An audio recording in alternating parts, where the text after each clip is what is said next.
Hello, this is Kim Wilcox, and today we're going to be talking about percent increase and percent decrease.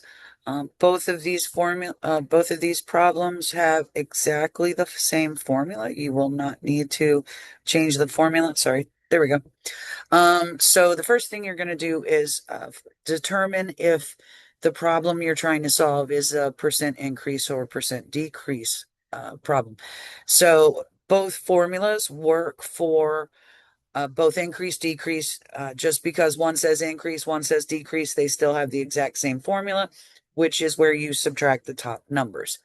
So for the first step, you're going to find the difference between the final and initial numbers.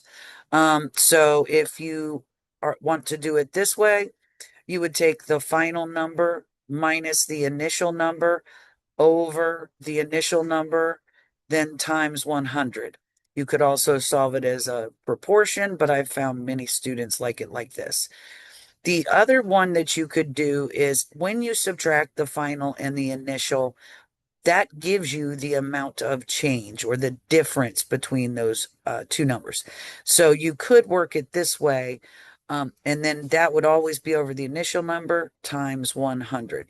The initial number is the number that occurred first in time. If you do mix up the top numbers, that's okay, but the bottom number always has to be the initial. Okay, so I solve it like this, but I am going to show you one where I solve it both ways. Okay. So first I want to go over to help you determine when you're actually going to use this formula. So as you read through the problem, I'll come back and read it all to you. I want to point out the key words that let you know you're doing a percent of increase or percent of decrease problem. So this one, I'll read it in a minute, but this is the key word, percent of decrease. For the next one, what is the percent of weight loss? It's same as percent decrease. For the third one, what is the percent of increase? And real quick to go through these, the ones that let you know that key words are percent increase. For the next one, percent of increase. For the last one, it's percent of weight loss or percent of decrease. Sorry about that. So that lets you know that you're using one of these formulas. So for me, the first thing I do is let me change it to my pen. There we go. And I think it's still purple. There we go. So it says the client's weight decreased from 146 pounds to 132 pounds. What is the percent of decrease in the client's body's weight? Round to the nearest whole number. Please make sure that you're paying attention to the rounding here. Almost every problem will need to be rounded. So if you are using the final minus the initial over the initial times 100 formula, I'm going to show you that one first. And again, it's this formula that I'm going to be using right now. So you look at this, and when we're talking about weight, the easiest way to think about is his weight. So what is his final weight and what is his initial weight? So on this problem, his final weight is 132 pounds because he went from this to this. So I've got 132 minus his initial weight.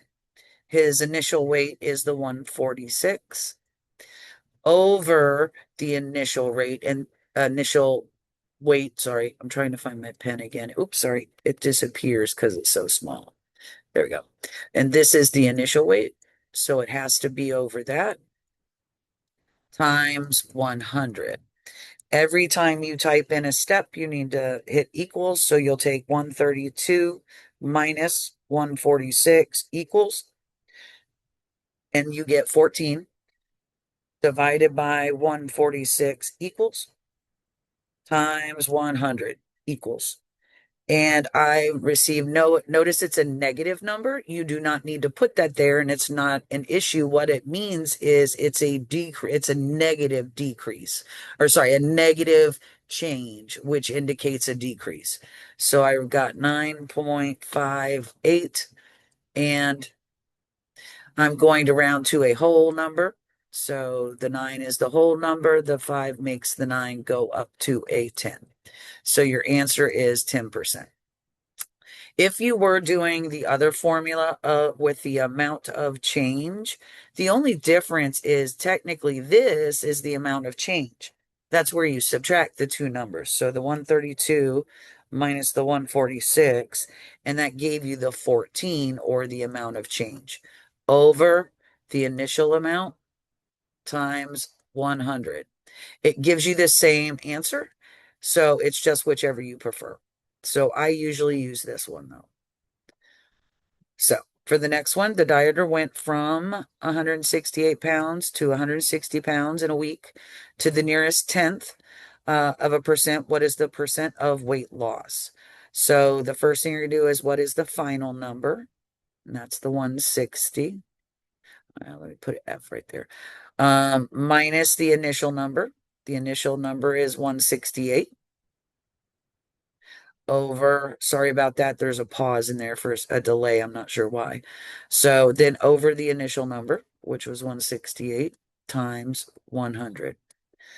So 160 minus 168 equals divided by 168 equals times 100 equals. And I received, again, it said negative, but that's because it's a decrease, 4.76 round to the 10th. Let me type it again because I have a different answer on my paper. 160 minus 168 equals divided by 168 equals times 100 equals. I did get the same thing, so it says round to the 10th. So, sorry, this 6 makes that 7 go to an 8. So I got 4.8%. Okay. No. Okay, maybe I typed it wrong before. So, okay, here we go for the next one. So an Etch-a-Sketch costs 140, sorry, dollar, I'll get it right, $14.97 in May. Today it costs $24.99. What is the percent of increase? Round to the nearest tenths place. So the final minus initial over the initial times 100. So we're talking about money. So what is the final cost? And that is the $24.99 minus the initial cost. The initial cost is $14.97. So that would go here. 97. It'll appear. Okay. Over the initial number. And again, the initial number was the first number that incurred in time. Okay. Now, whoops, sorry, times, there it is, times 100. So $24.99 minus $14.97 equals, I got $10.02. You could put this as the amount of change if you want to use the other formula. Divided by $14.97 equals times 100 equals. And I have 66.93. And it says round to the nearest tenth. So that's the 9. So the 3 makes the 9 stay the same. So I get $66, or sorry, 66.9%.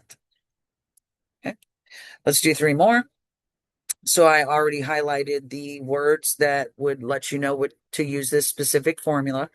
So you have the client's intake increased from 2.4 liters to 3.7 liters per day. What is the percent of increase? Round to a whole number. So the final amount he drank was, so it went from this to this. So this is the final and this is the initial. So you're just going to plug it in. So the final is 3.7 minus the 2.4. If those are backwards, not a big deal. The key is it's over the initial number or the number that happened first times 100.